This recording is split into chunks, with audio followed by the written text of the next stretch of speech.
Hi everyone! Another bright sunny day on podcast day. Yes, and the UPS guy's already been here. We've already had customers. Yep. Let's see. Yeah, so we'll see what happens. But as usual, I'm just going to say this time of year we can expect some interruptions while we're recording because we record during business hours, and so if you see some cuts, that's it. Yeah. So you're watching this on July 5th, if you're watching it the day that it's been published. And this is, I should say, the Fleece and Harmony knitting and crochet podcast and English paper piecing and spinning. All sorts of all good kinds stuff. of things. Right. And this is being recorded in our yarn shop. That's in our woolen mill. That's on our sheep farm in Belfast, Prince Edward Island. So welcome to everybody. If you're new here, you've already got the idea. We go all over the place, and that's just the way we are. Yep. But there are chapters, so if you want to skip to different parts, then you can do that in the video. And if you're a regular, that's like the customer just called it a wool cast. That's cute. I think that's cute because podcast really is not right. Yeah. But everybody does it woolcast. Yeah. And some people call their YouTube submissions shopcast, but we don't really talk that much about the shop. Actually, we really just talk about our knitting, all the things that we're doing. Yeah. I might just start calling it a woolcast. I like that. So hats off to that customer that was just here. This is the way we roll. Yeah. So if you're a regular viewer, welcome back. And as usual, we'll have our usual segments. So the first thing we always do is talk about what's happening on the farm. And you might have noticed that the title of this one is A Murder on the Farm. I'm going to talk about that. And it might not be what you think. And we also have a new block for the blanket. So we're on month 7. We're over the halfway point. Yeah. And I just saw these this morning, the blocks, and I have to say they're fantastic. Good job, girls. And we're going to talk about our projects. It's a big, long list of projects that we've been working on. So we've got lots of great discussions in almost every segment of the projects because we're doing things that some of us haven't done before, and the other ones are going to give advice. And we've got lots of learning and doing that's been happening. Yeah. Simone and I started the Tour de Fleece. Yes. Yeah, so we did an Instagram live. Our very first one. Yeah, where I called it the Tour de Force. I don't know if that's unhumble or if... Anyway, it's the Tour de Fleece. And so we're going to talk about our yarns that we're making. We have a little shop update with some things that we've restocked and reinvigorated, I would say. And then Betsy and I are going to talk about our You Can Do It projects. I'm gonna tease Betsy a little bit.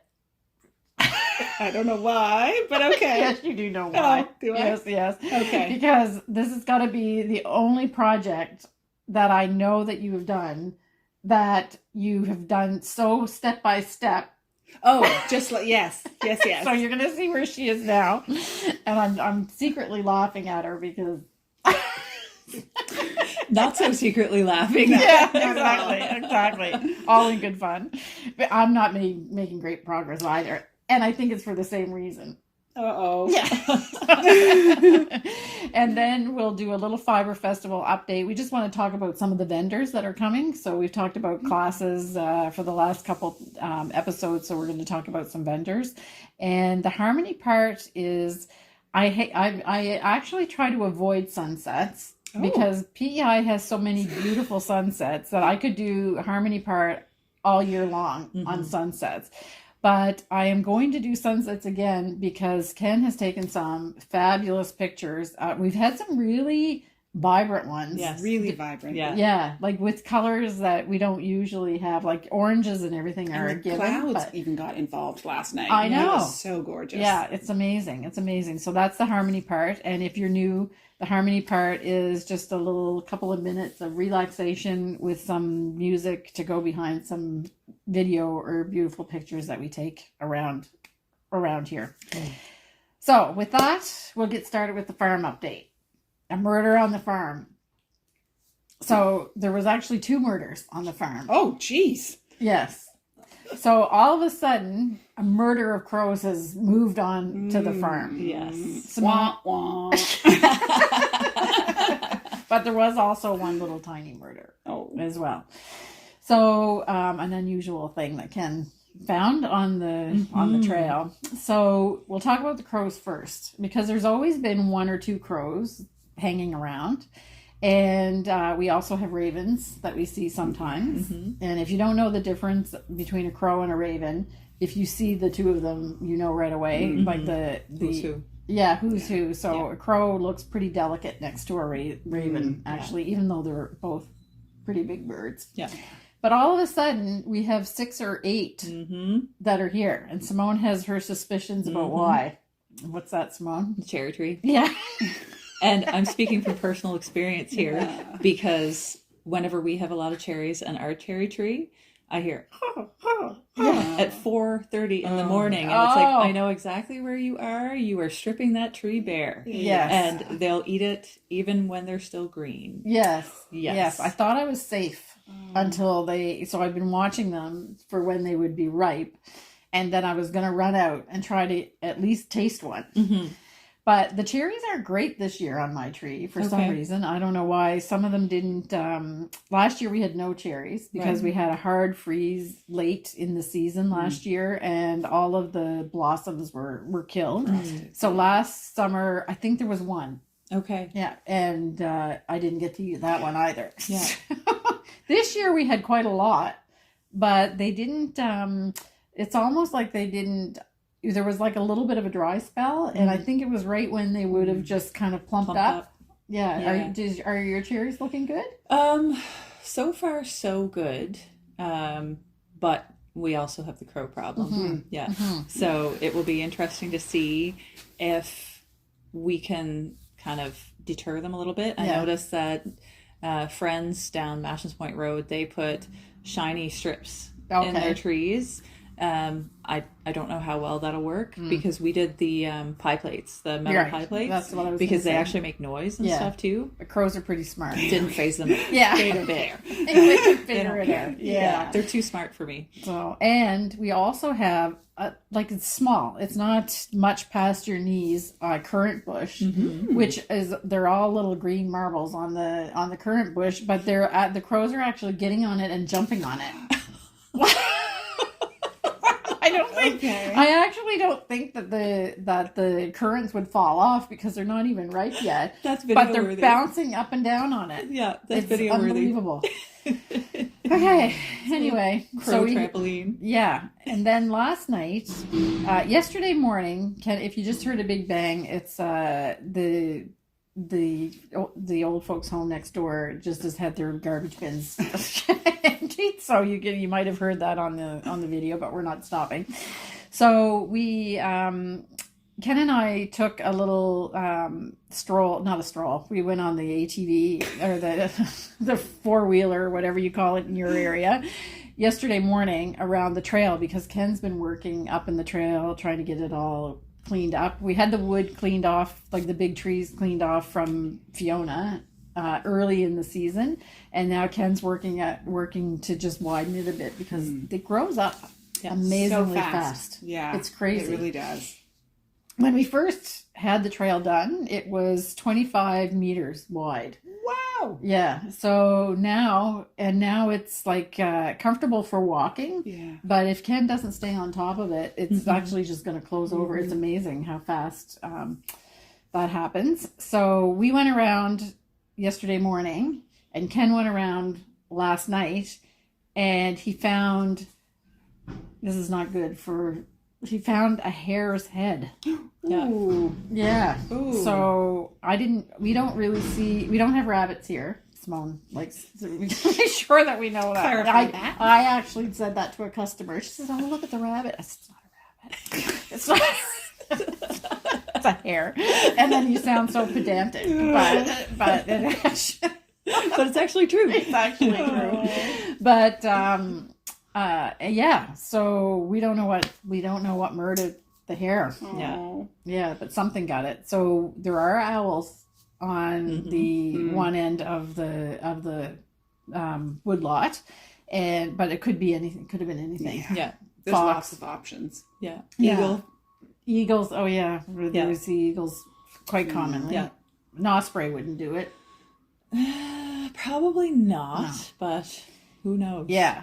So so Ken came back and said, "Oh, it was right on the trail." I said, "Well, did we miss it when we said?" He said, "No, It was fresh. It's probably fresh." And so then he went out back again, and it was gone. Yep. Of course. That's somebody's prime meal. I know. Yeah. Scrap. Like nature is amazing. Just disappeared. One animal's garbage was another one's dinner. Yeah, or survival. Yeah. That's the way you have to look at it. I Yes. guess. So that's that. That was the exciting things. The crows are. We've all Googled about what does it mean when you see 3 crows, and then it was 4 crows, and then oh my goodness, it's 5, and. It just means your cherry trees in blossom. Yeah, exactly. No, your Or cherry fruiting trees and fruit. Yeah. Okay, so I think that's it. And I will just mention here that if you've watched us before and you like us and you haven't subscribed, then go ahead and subscribe. We love that. We also have a newsletter that goes out every Friday, and you can subscribe to that from our online shop. And I write a little blog, and then we always talk about what's going on in the shop. And if there's new yarns that we make or special batches of things, we usually put it in the newsletter first, and then we show it on the next podcast if there's anything left, which doesn't always happen that there's anything left. And so you can do that. That really helps us. And then with that, we're going to go right to the blanket update. Mm-hmm. So I left the word recap in there, but that was a mistake. We did a recap last episode. So we are on month 7 of this year-long make-along with the blanket. And if you want to see a recap, a parade of all of the blocks, you can look at episode 150. I think we did it was last time, right? Yeah, yes, 150. And today, though, we get to do a new block. And I only saw them this morning. I have to say they're fantastic. I had nothing to do with the blocks. Betsy and Simone did them. So who wants to go first? Do you want to go first? Sure. Yeah. Okay. Yeah. So mine is Every Which Wave, just because you can have it upside right, upside down, doesn't really matter. Yeah. So it is we're back again to the A Night Without Stars and November Sky. Right. So I have the lighter background with the darker waves. Yeah. So that first appeared in January. Yes. And the motif that you used was chevrons. Yes. That went With across. the blue jay. And the dark blue was the prominent, A Night Without Stars. Yeah. So now we're switching the colors. Yeah. And Simone was doing the motifs, and those were the dark contrast color was the motif, and now she's switching to doing the light. Yeah. And Betsy's block always relates to what the motif block is. Yep. So, Simone? And seal. A seal. A seal. Yeah. So that's one of the most commonly requested tourist things, I think, is seal watching here on the island, because we do have quite a lot of them around, and just featuring our little My family and friends. I went down to the local beach yesterday, and they were just hanging out on a sandbar. Oh, First really? I was like, what are those? Because it was like, I saw these really narrow things sticking up in the air, and then I realized it was their fins. They're lying on their back, just kind of rocking, and their fins were up in the air. Just chilling. So it was interesting because there was a little collection on the sandbar, maybe 3 or 4. It's hard to tell. They pile up. Yeah. And then they had like scouts or guards out and around. So I was wondering if maybe it was younger ones that's in possible on the too. sandbar. Yeah. And they had like 3 kind of in a triangular shape around them. Just keeping an eye out. Yeah, they were just, and as soon as my girls decided to start walking down into the water, they started paying attention. So I was like, hey, let's be smart, girls. There's, now they were significantly far away, but still like, I could tell they were being a little bit territorial yesterday. Yeah. So, but it was not wavy at all. It was so calm. Still. We could see every little bob of their heads. That were peeking out. It was that's really a bit unusual. Yeah, very unusual, which is why I've got my Every Which Wave. But no, it was so calm. So I have to say that I've never seen a seal on the beach here. Ooh, Ooh, Okay. just gotta go the right one. Oh yeah. So I've seen them out in the water where you think, oh, but then you just see the top of their head and then they're gone again. But I've never seen one out. Okay. So where do I have to go? Well, I don't really want to put it on the podcast, do I? No. Why? Because then the whole world will know how to bother them. No. Oh, because you're worried the crowds of people. Maybe. That would go. Yeah. We found too, like we used to see them a lot in the wintertime. Okay. Because they pop on the ice and they'll come up on the beach. And there was a spot that we were seeing them frequently, but so many people started going that they got upset and annoyed with humans and moved. Yeah. Okay. So it's better off to see them on seal tours. Yeah. Unless you know so it's do you have place. seal tours? We do. Oh, yeah. Oh, okay. Yeah. Do the seal tour then. Yep. Yeah. I'll put a link to put a link. So then it's controlled and Yes, exactly. All right. I didn't even know that we did that. Yeah. Okay, so I think it that's goes out of the Charlottetown Harbor. okay. Yeah, or at least one of them does, because my And I think brother there's is one looking in to sign us Montague. up for one this summer. Oh, okay. In Montague as I well. think there might be. Don't quote me on it. We'll check But there into used it. to be anyway. And Yeah. there used to be one out of Murray River as well, but I don't think they do it there anymore. Okay. Yeah. So that's the safe way for Yes. for the seals. Because they can get quite aggressive, especially the is that? males. Yeah. Oh, yes. Oh, okay. Yeah. And they will defend their territory. Okay. Yeah. So this is the block. Yeah. And I'll just remind people if you haven't embarked on this rabbit hole that we're presenting with you, or this snowshoe hair hole that we're the hares dig and burrow into the ground. I don't think so. Oh, okay, not like rabbits. Okay. So if you want to embark, there's already been 12 blocks to each month that have been done, and you can order you can download them for free. You order them from our website, and you create an order, and all the downloads go to you. Go ahead and order them all on one order. Yep. You don't have to order them individually. You can put the whole thing on one order, and So just to be clear, you put them all on your shopping cart and then check out. Yes, exactly. Yeah. That's right. You can put them all in your shopping cart in one fell swoop, because I have to create a transaction for my accounting thing for every what time people order the block. Yeah. And when you order the month block, you get both of them. Yes. Yeah. So the pattern is together. So the pattern is there. Yeah. Yeah. We have a really active Ravelry group. There's quite a few people doing the blanket. Yes. And this morning we were actually looking at some of the projects that are on there. Some people are using our yarn, but they've chosen their own colors to mix and match. And they're all knitted in Selkirk worsted. Yes. That's our model is Selkirk worsted. But the Ravelry group is really active, and there's a lot of great projects developing there. The other note we were reminded of this morning, just to remind you as well, is even though there's a suggested needle size in the pattern, you don't have to do that needle size. Just do whatever needle size you need to do to get a gauge as closest to 12 by 12. Right. Even if you're not exactly 12 by 12, as long as each square is consistent, Right. you will be fine. Yeah. And that you're getting the fabric that you like. Yes, exactly. You probably want a fabric that's a little bit denser because it is a blanket. Yeah. And if you go too loose, it's going to stretch a lot. So it's just something to keep in mind. Yeah. So Simone knit on a 2.75, and then Betsy had to try to match her because Simone is a loose knitter. Well, looser knitter, a more relaxed knitter. Yes, there we go. And Betsy is a uptight knitter.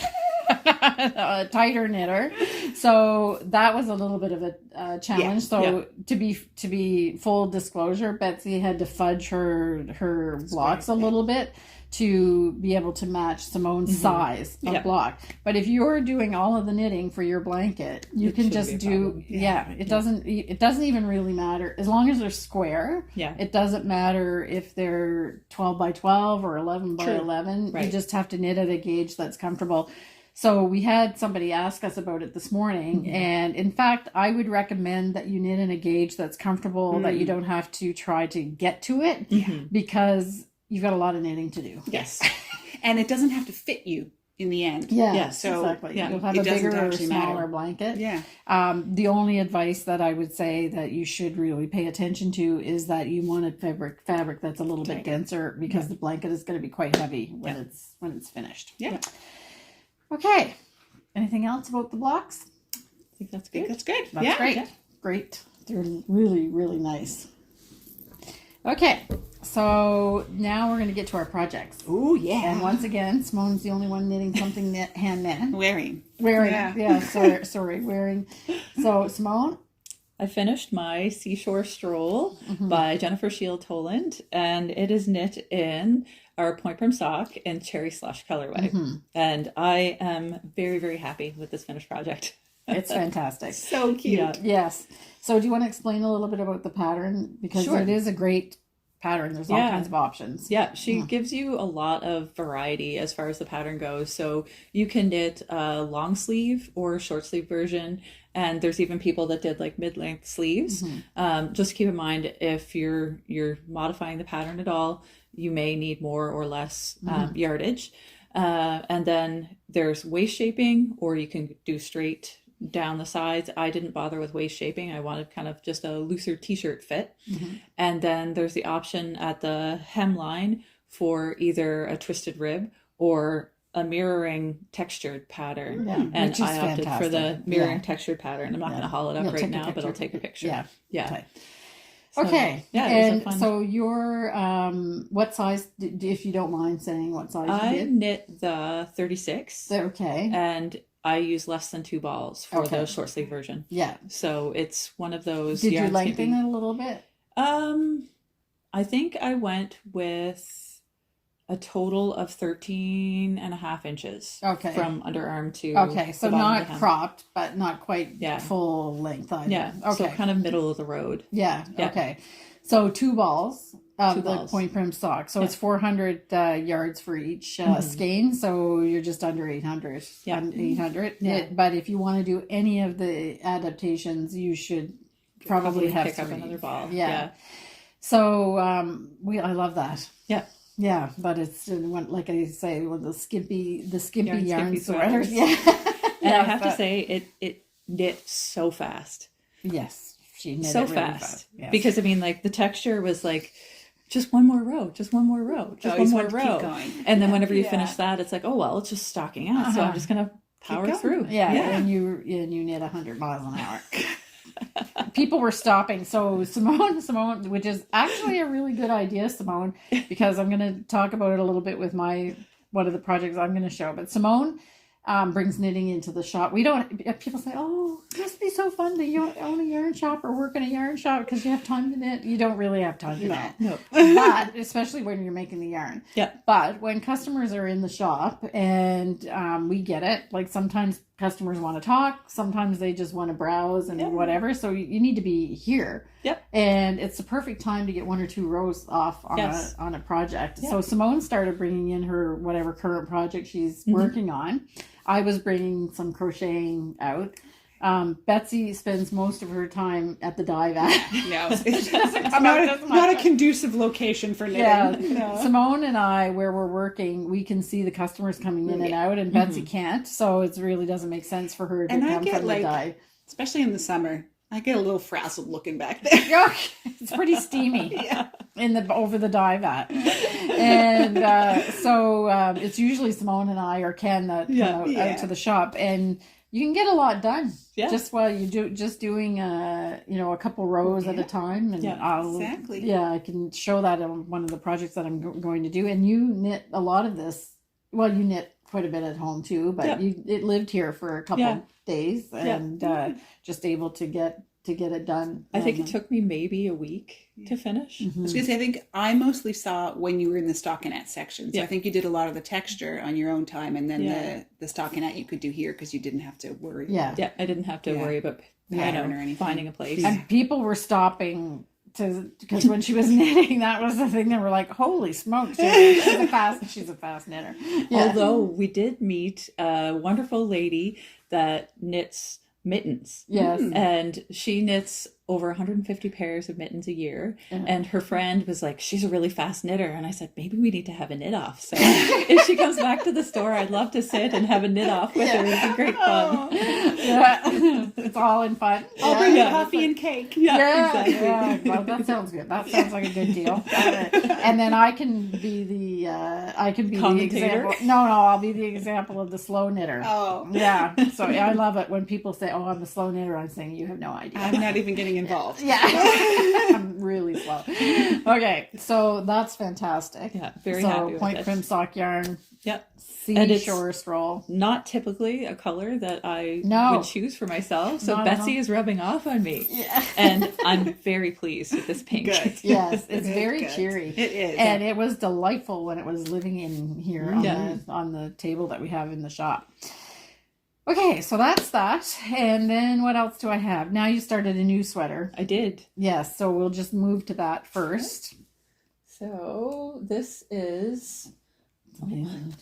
I know. She's just like... Although I did say this morning when I saw it, I was like, oh, that's still at the same place it was last time I saw it. I just had a moment of like, oh, phew. Yeah. I thought maybe she would come in and wear this one this morning. Yeah, no. Right. So this is Vellichor by Andrea Mowry. And it's knit in some stash yarn and some hand spun. But it would also be a great project for the point prim sock. Mm-hmm. And my color recommendations for that would be slate and first light. And then just some natural, or you could even throw in like another fun pop of color. Wow. It looks complicated, but it's actually a really easy knit because you're only ever working with one color at a time. It's slip stitch or like mosaic style knitting. There's a few twisted stitches, but those are very easy to do. And it's pretty mindless knitting. I really love it. Short sleeve in the end, I think? Yes, it is as well. Okay. Oh, and another thing about this pattern too is it's kind of an oversized boxy sweater, but it's very, very easy to size it down for yourself. Oh, okay. So if you find that the smallest size is still a little too large for your preference, you can very easily modify the pattern by taking out a couple of the repeats. Oh, okay. So of course. It's really simple to modify. Because you're what, like 4 or 5 stitches on a repeat? 5 stitches per repeat. Yeah. Okay. Nice. So it's easily adjustable for any size. Great. Yeah. It looks really nice. It looks like it's blocks of color, but you're using a variegated yarn. Yes. So I'm using some hand spun for the colored portion. This is actually Joanne gave me this. Oh, okay. And I did the spinning on my support spindles, and now I'm getting to use it in a sweater. Oh, nice. Yeah. Okay. Very nice. So hand spun. Yeah. Lovely. I'm going to take a second and just inch forward. I feel like I'm like climbing around Kim to see Simone. There we go. I'm going like this. Yeah, there we go. Okay, great. Okay, so nice. So it's Vellichor, not Valancourt. It's Vellichor, right? Vellichor? Vellichor. Vell. Oh, okay. I spelled it wrong on the thing. Yep. Vellichor by Andrea Mowry. Yep. Okay, excellent. All right. And now, Betsy has another Andrea Mowry. Yes, that's right. Yes. Back at my second Birds of a Feather. This is quite the confection. Oh, it's lovely. I love it. I love it. So, and it's still, I had set it down for several weeks and picked it back up, and I was very grateful. It's still as simple as it was. Oh, okay. So it's, so the really knitting part is pretty straightforward. I've changed it up a little bit in that I've added different colors of the kid silk to go in between. I think I'm even off count because I just kept going on this section, but I realized it doesn't really matter. I'll just then have to decrease that amount as well. Yeah. So I'm just into starting to repeat the colors. So each color gets repeated once. So there'll be 2 stripes of the different colors. Yeah. And it's paired with Point Prim Sock First Light. Mm-hmm. And I'm really liking it. It's supposed to be 2 different textures, one kind of fingering, one sort of more see-through lace. Yeah, exactly. Yeah. So it's going really well. I have to admit, I'm not a super fast knitter, but kid silk feels really slow because it's quite as slippy. Yeah. Someone was teasing me about my island term, slippy. Yeah. So I just have to go slow and make sure I don't drop any stitches. Yeah. So, but it's really fairly easy. Once in a while, there's a lace motif, but we're talking like the most basic. Yeah, it's feather and fan, I think. The most basic, which I think at one point I got a little off, but I don't even think it matters. No, I think once it's all really nice. stretched out. And I love this. It has like almost a spine down the center. Yes, it does. Which I really like. Yeah, so great. I'm loving the colors. I'm quite enjoying it. It's beautiful. We've said these colors, I don't know how many times. I can never remember exactly which ones they are. So I will put it in a title underneath, or I've got a ticker maybe underneath with the actual colors that you're using. So point prim sock in First Light, but then I'll put the different these ones. Yeah, the Kid Silk Haze. Yeah. It's really nice. And I'm so excited. I know I'll have leftover of each of the Kid Silk, and I just can't stop like planning what I could maybe use it with. Oh, okay. That's nice. So that's good. Yeah, excellent. It just means I really like the colors. I actually Yeah. really like when I have yarn that I almost start hoping for leftovers so that we can like do something else with it. Yeah, very nice. Yeah. Okay, so that's good. And I put all of your projects on, and I didn't put my own on. Oops. Okay, so I have taken something out of the vault. Me too. Yeah. So I if I feel like I need to knit on something 3 nights in a row, it's probably time to take it out. So here's Tune again. So this is a little t-shirt, and I know exactly when I started it. It was when Simone and I did the podcast on our own, and you were in Norway. Norway, so that makes it almost exactly a year ago. Yeah. Almost exactly. Yeah. It's going to take me as long as my paisley to get this done. But again, perfect knitting for out here because it's just relatively simple. So I have the back is already done. And so I should have kind of just given it a little bit of a steam. But this is a sleeveless t-shirt, and the back is done, and I'm this far on the front, completely mindless, which is partly why I haven't finished it. It's not exactly the most exciting project, but I actually am very excited to wear it. Yeah, because it just feels really, really nice. And so again, Tune, and it is knit in Summer Light 4-ply, and the colors I chose are Navy, Ink, and Blossom. I really, if I'm attracted to any cotton to give a go, that is definitely it. Yes, it's really nice. Yeah. And I think M might have had a little, there it just disappeared. Disappeared it. So yeah, I don't have that much to do. Nope. I just need to get it done. Yeah. So I can actually wear it. Yep. Some summer. So that's out of the vault. And I'm hesitating a little bit because I always find when I restart, you have to get into the groove of your gauge and everything. So I'm expecting I may have to, although I am using Patting Line's trick for gauge, so I might be able to just get a hot without a line, a demarcation line. So that's that. That's what I'm working on. And the other project that I'm working on is for the You Can Do It. So I won't show that right now. I want to just talk about Wallflowers a little bit. I didn't bring it out because it's actually getting huge. Yeah. So I'm on the section, I forget if it's chapter 6 or chapter 7 out of 9. So I'm almost like I'm getting there, and that's called the daisy chain, and we'll show a picture of it. I have 10 more daisies to put in, and then I'm on the next, start the next thing. And then we should see pretty big difference after that, because now I'm going to be doing all the black and dark colors all around the border. Kind of idea. Yeah, so that's exciting.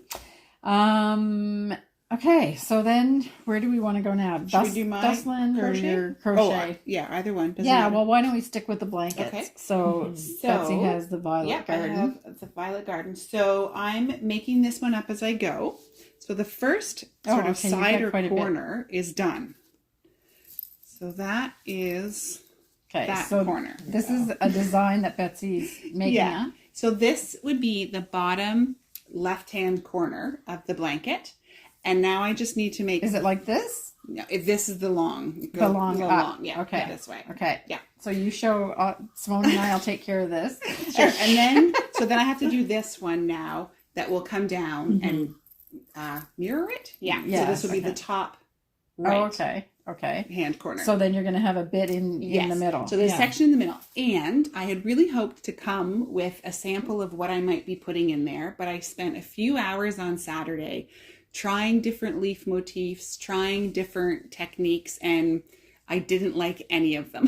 Oh, okay. So I haven't found that perfect motif yet. I even started kind of like, at least what it did, I don't mind having spent a few hours like that, because what it's done is it's taught me some basic structures for how to get the leaf shape, and now I can maybe modify it and come up with my own. Okay. But I was trying to force it, and I realized sometimes you just can't force it. And if I just let it go and relax and carry on working on the other side, I might in the meantime stumble across something on the internet or talking with someone that will lead me to exactly the right motif.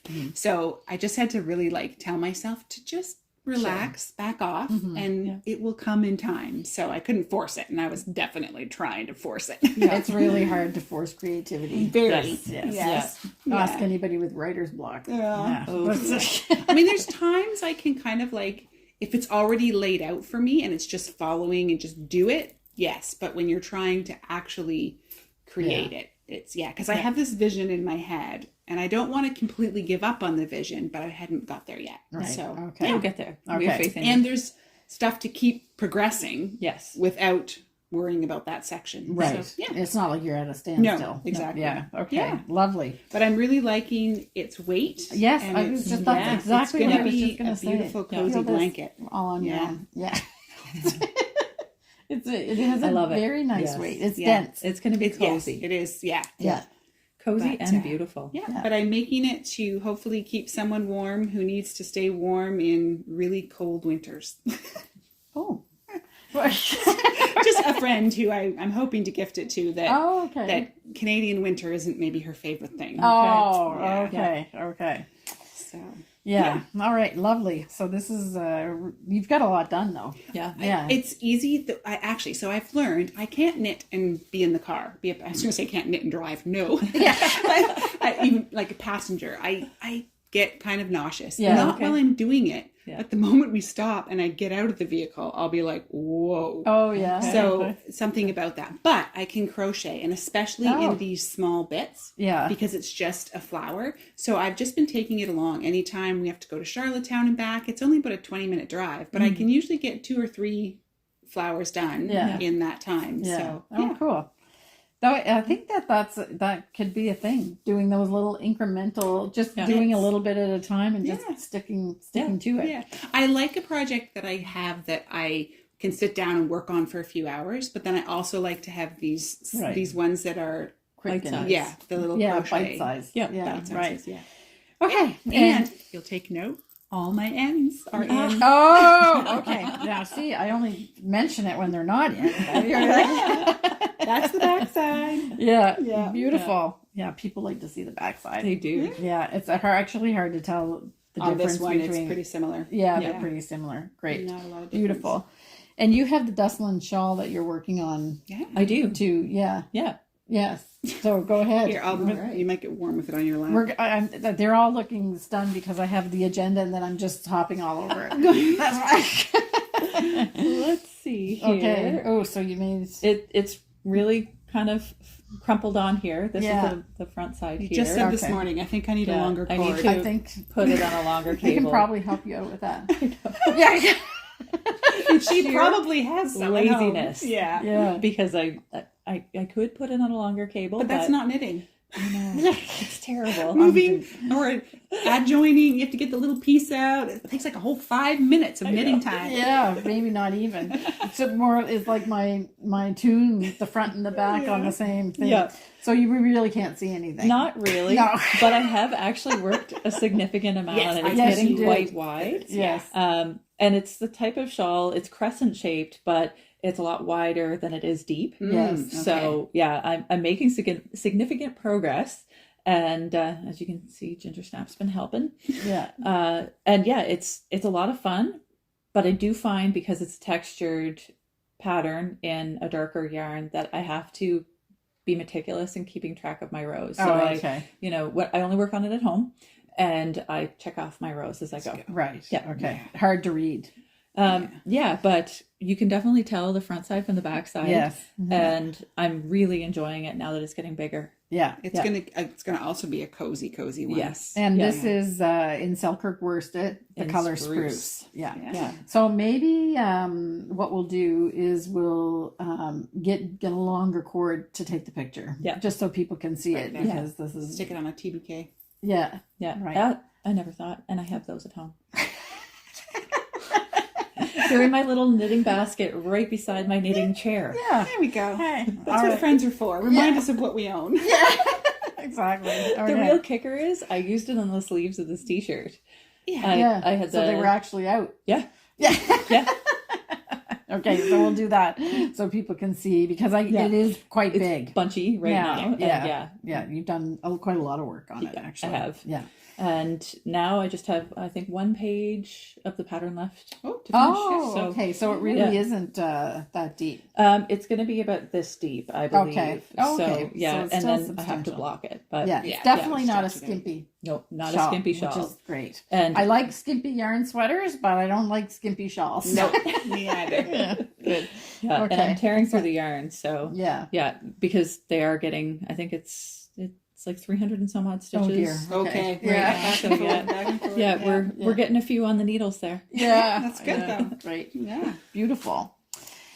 Okay, and then so we did that. Oh, I forgot. And one more crochet thing. Oh yeah, that's right. Betsy's. So I've added to my bouquet. So far you've seen my tie rose and my dandelions. Yeah. And now this week we've added some lavender Oh my sauce. goodness. This is my favorite. Oh wow. Yes. Nice. So they're coming along. I'm really liked these. So I think I'm going to add another couple in the darker purple. And then I've just started what did I say to Simone? Calla lily? Yes. Yes, Oh. a calla lily. Oh. But I'm not going white, even though I realize most of them are white, and in this lighter one. So I keep finding different ones that I'm adding to it. I think some of her business, I don't know if it's even an individual person, but I think some of her business at one point was like actually making the bouquets and selling the finished product. Okay. Oh, wow. But, which would be quite a lot of work. Yes. So Yeah. it's gorgeous. Yeah. This is really It's not nice. meant for really holding. I wouldn't No, recommend no. it for Yeah. a bridal one. But Yeah. Beautiful. Yeah, it would be quite weighty. Yeah. Oh, Well, it's not this this big is one. this is that heavy. one. Like Yes. this is you're Yeah. doing. But these ones aren't bad. No. And I have definitely keep thinking about a fall one with some sunflowers and tiger Chrysanthemums. lilies and I'm sure you know about this, but I think I can see you've got a color theme going. But there are pink calla lilies. Oh, There we okay. go. I I've could do seen that them. too because I've been thinking about adding a pink. And they So- actually have, I've seen them where they're darker, like hot pink in the center, and then they come out to white. Okay. All right. I might have to pick up the pink then.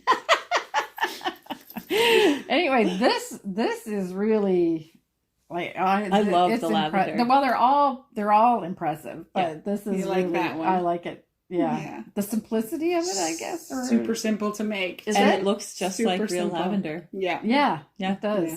I could not believe the dandelions in these are actually like really simple to make. Yeah, this Yeah. is more challenging. It was more time consuming because Yeah. each petal is crocheted. So Yeah. there's like 5 of this color, 5 of that color, 4 Right. of the other. So there's just Yeah. a lot of yarn in there. It's weighty. Yeah. Yeah. I'm purposely choosing ones now that are a little less dense. Yeah. I want them. I also just am picking the flowers I like too. Yeah, it's gorgeous. Thank They're you. gorgeous. Yeah.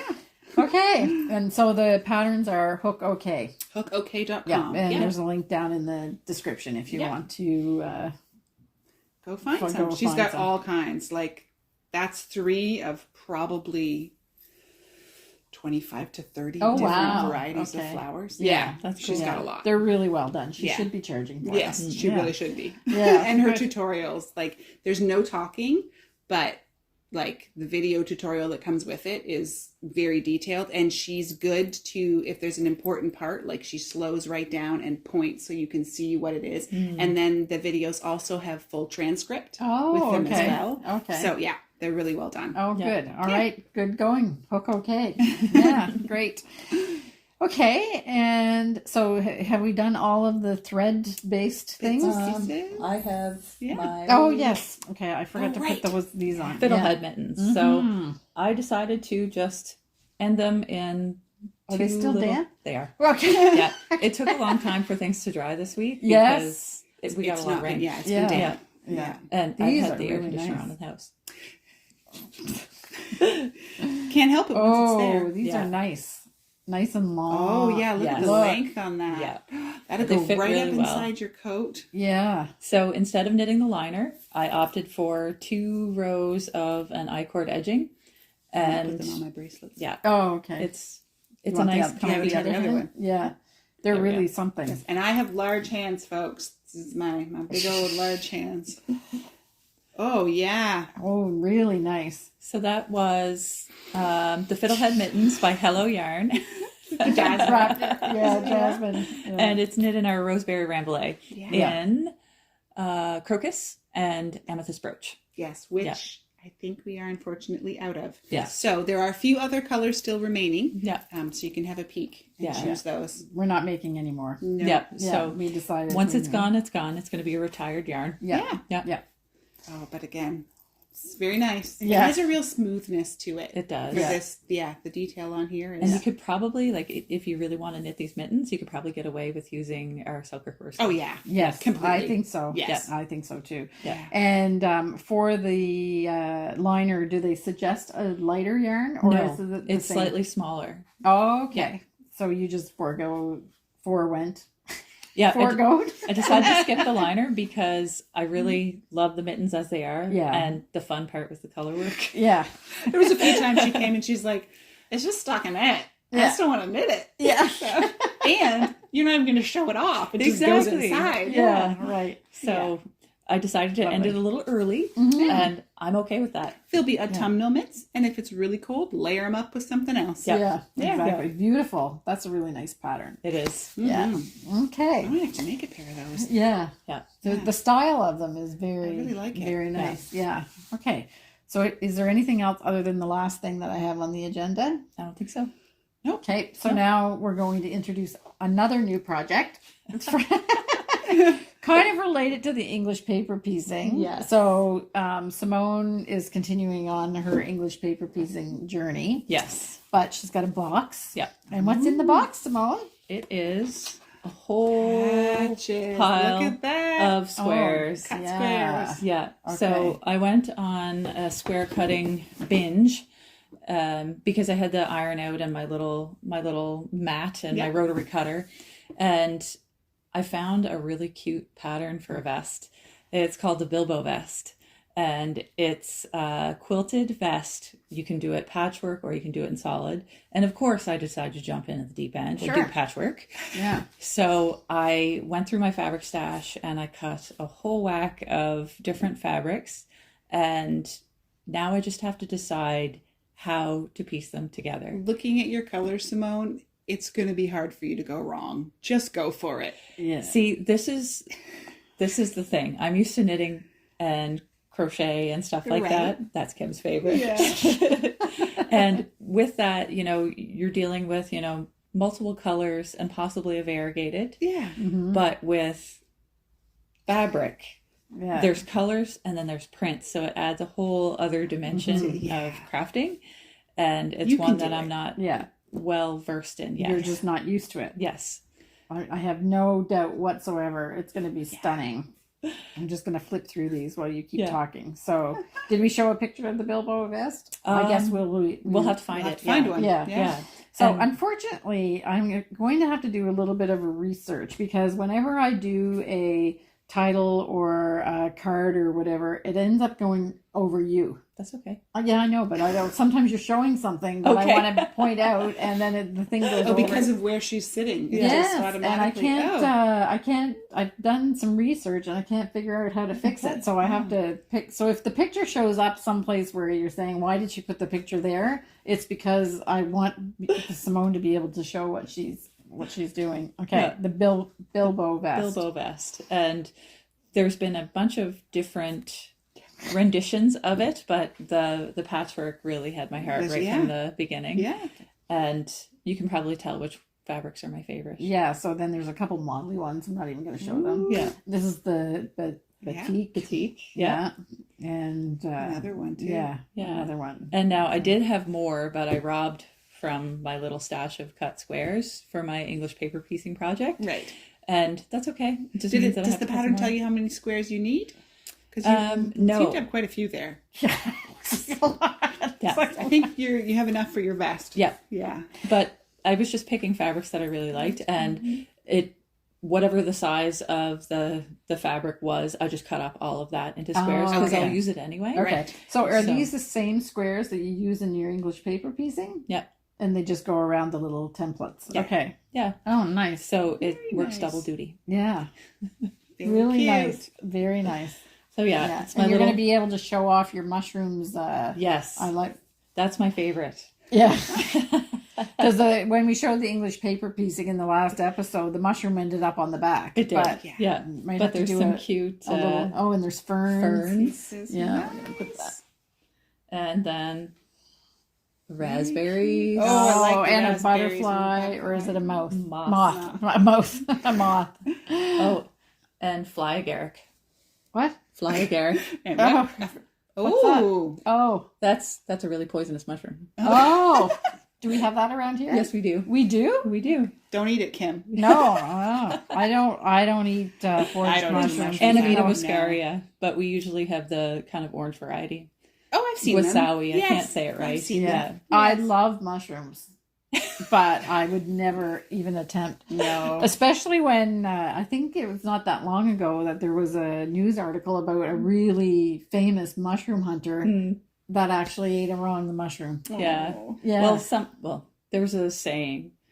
There are old mushroom pickers and there are bold mushroom pickers, but there are no old, bold mushroom pickers. I like that. Yeah. That's really good. Yeah. So yeah, you stick to what you know. Yes. Yeah. Right. So Excellent. yeah, little box of treasures. Yeah. Fun. Okay. Very good. Okay. So now Tour de Fleece. Tour de Fleece. Yeah, so we started Tour de Fleece. We did our first live Instagram, which was hilarious because we absolutely didn't know what we were doing. No, we didn't know obviously. what we were doing Are we live at all. yet? Are we alive yet? even though when we're sitting here doing this is mostly off the cuff. Yes. Like I do editing to put in like the pictures and everything. So the editing takes quite a long time, but it's not because I'm cutting out a bunch of stuff. No. But when What do you mean, Kim? We sit and we memorize our script. No, yeah, right. We're so organized. Yeah. I'm out here in the morning, okay? What are we doing like this? Anyway, but with that, I was like, I think it's because it's live and this is recorded, so it's like we can stop if we want to. Yeah. You have And a yeah, the moment. live is more like, oh no, people are watching this right now. Yeah. Yeah. Yeah. I can't swear. And that was funny too, because we had our friend Joanne. She was just learning how to use the support spindle. She was with us and we were spinning and we're like, okay, so we're going to go live and we're going to have to behave ourselves. Yeah. We really have to behave ourselves. Yeah. Okay, we're going to behave ourselves. Yeah. And we managed it for a whole, 3 minutes? Was it? I think it might have been 3 minute minutes. and a half? Oh, Yeah. yeah. No, it was good. And then we just stopped because we had nothing else to say. Once Yeah. you said that you're starting Tour de Fleece, and Simone was spinning and Joanne was doing spindle spinning for not for the first time, but she has done a little bit of drop spindling, but then decided to do support spindle. Yeah. Okay. And So she did really well. Yeah, she did. Yeah. Good for her. So I hope you're practicing again, Joanne. I know you're watching. Yeah, and I should say that we got into a conversation about different types of embroidery, and she's been doing hardinger. Is that how you say it, or hardanger? Anyway, so she brought some of that. I was like, for anybody that's kind of obsessive compulsive, Perfect. Yeah.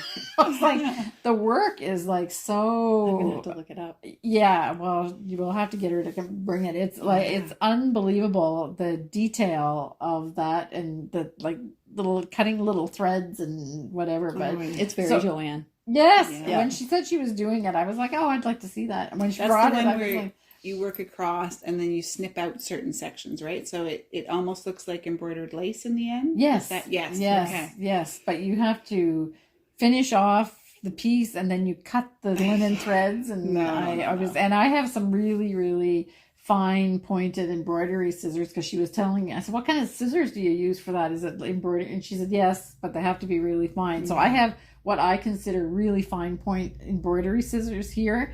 And she goes, no, those are too thick. Like, it's like, right. Super. Okay. Yeah. Yeah. Right. So if you really want to be, definitely not TV stitching, that's for sure. Anyway, it was amazing. Okay, so how did I get on that from the Tour de Fleece? Okay, so back on topic. So we have quite a long conversation about hand spun. Yes, to have. So you're going to get comfortable. We're trying to convince Betsy to try it, and I've offered to lend my kiwi to her if she wants to use it. We'll see. What's a kiwi? That's my spinning wheel that I use. Oh, like the actual, like, that's what Rapunzel looking spinning, Rapunzel, whoever spun? Yeah. Okay. Yeah. All right. Mine's more Rapunzel-y looking because I have a Traveler, an Ashford Traveler. And Sleeping Beauty. That's Sleeping Beauty. Yes. Sleeping Beauty. What was that other one? Rumpelstiltskin. That's the one I was thinking of. Okay. Yeah. Rumpelstiltskin. Sorry. Okay. Now we got our fairy tales. So I have a Traveler, which is has a castle, I think they call it, on it. So that's kind of more old fashioned-y. Yeah. Of course. Yep. And then Simone spins with a kiwi. Yes. And an e-spinner. Yes. And you also have a vintage one, you said. Yes. Okay. An antique Saxony flax wheel. Oh, okay. Yeah. Can you spin regular stuff on a flax wheel? Yeah. Okay. Yeah. The only thing that I'm missing on this, because somebody's just going to throw it in the trash. And I was like, okay, I'll take it. Yeah. If you're just going to throw it out. So I took it home. It's missing the distaff for holding the fiber. But other than that, it's complete. It's working. And I love it. Do I have a distaff? Do I still have that? I had one. Oh. But I'm not sure that I have it anymore. I'll have to, not because I threw it out, but I'll have to check. Okay. Yeah. All right. So I had a big discussion with Simone this morning about my spinning, so I'm going to go first. Okay. And I didn't bring the bobbin over of my stuff that I'm going to do, so I'm going to ask the producer to go get it off the... Yes. So this, Simone very first taught me to spin, I don't know how many years ago. It was quite a long time ago. It was back in the farmers market days. But so that was a while ago. And then I, of course, went right out and got, I was gifted a spinning wheel because I dropped pretty serious hints that I should have a spinning wheel for my birthday. Oh, I see. Yeah. And it was funny because Ken let me know before you knew that it was coming. He texted me. He's like, I'm getting Kim a wheel. Don't let her buy one. Yeah, because that's what happened. Every time you went in the store, they were out. I get obsessed. Well, it was really funny because when the Belfast Mini Mill shop was open, Linda was a dealer for Ashford, and I would be down there and looking at the wheels, and she was like, had full panic on her face all the time. I was like, she's really distracted today. Like, none for sale. No for sale. No spoken for. Sorry. Yeah, and then I would leave thinking, I don't know what kind of business you're running here, but you should really have them in stock if you're going to sell them. And little did you know, there was one on the way just for you. Yeah, exactly. Anyway, so I had done a few things of hand spinning, and I often tell the story of the most awful skein of yarn ever that somebody insisted they wanted to buy when we had the yarn shop in the woodshed, which is a true story. So anyway, so then I let it, I didn't do it very well, and I would just never really, I joined a Fibre club, and I was getting Fibre every month, and then the pile of Fibre just got overwhelming, and I was completely paralyzed. But I did start doing a couple little things. So I did this bat with this yarn to make this yarn, and it rested on the bobbin so long that there was absolutely no life left in it. So Simone convinced me to finish it, and then I left two skeins in singles, and I plied badly plied. That explains why they look so different there. Exactly. Yeah. So this is interesting because it's, of course, because Simone was teaching me it's a fractal. Yeah. So this was one, the thick bobbin, I divided it in two, and then I had the two smaller bobbins or some kind of combination of that. So I asked Simone if it's no good for me to ply it because there's no life in it. If I knit the two things together, will I end up with this? Okay. Something similar. And the goal is to do the traveler shawl. Okay. So Simone assures me it doesn't matter. No, it doesn't matter so much. And it's going to be kind of like whenever you hold the kid's hook with something else, you're going to get the little pops of color back and forth. And when you think about the size of a stitch, it's not absolutely crucial that it's plied. You know what I mean? Yeah. So when you're holding them double, you're still going to get that fun color effect. Right. Yeah. Okay. And I think it'll look something like this because this is just this plied together. Yeah, so it's and they'll be random. They'll hit the stitches as random. Okay. So that's the first thing. So now this color, I liked this color when I was doing it, but then my next skein was this one. And you might remember, I even forget what that skein was made out of, but you might remember this was actually a Sweet Georgia skein. Yep. That was this beautiful, it reminded me a little bit of our thistle yarn. Yes. Yeah. And or it even had pansies maybe. No, well, yeah, but it has that fuchsia. I'm seeing a little bit of yellow in there. Too. Exactly. Yeah, it was really a beautiful thing. The braid. And then I spun that and it's completely different. Yep. I really like it still. I know I like it. Yeah. But it's pretty muted. Yes. But it was really different. So now this is plied, but the ply is really inconsistent. And when I finished this, I said here on the podcast, I had moments of greatness, but a lot of moments of not so great. But every spinner's journey is like that. Yes. It's true. Yeah. So I'm learning, just like I say, tell everybody that comes to the shop, but I don't knit. And you can learn. Yes. I'm learning to spin. Yep. And ply. How did you learn to knit? How many hours have you spent knitting? Yeah, I know. Yeah. How many hours have you spent spinning? Yeah. So this is skein number 5. Yep. Of my life. Yeah. Anyway, so that's just so you know, my first 5 skeins didn't look anything like that. No, they didn't. I wish I saved my first few hanks of handspun because they didn't look anything like that. Okay. Yeah. So now I'm a little bit worried though. So I'm going to take the one that's plied because the idea was I was going to make a shawl with these 3 things that I picked out, but I'm not convinced that this is going to work, but we'll talk about that in a second. I would. Yeah. Okay. I mean, they do have pops of color. And the Traveler gets so intermingled when she does. Is it the Traveler or the Shift? Or maybe the Shift. The Shift with the mosaic.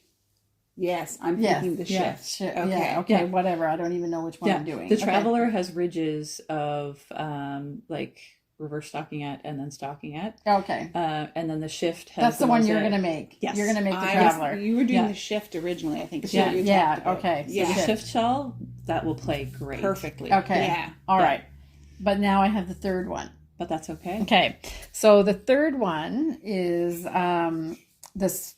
Actually, I wonder if the producer would grab me the unspun stuff. I was going to say, does this have orange coming up too? No, that's the next. That's the different. That's the next project. Yeah. Okay. Okay. So this is the first 2.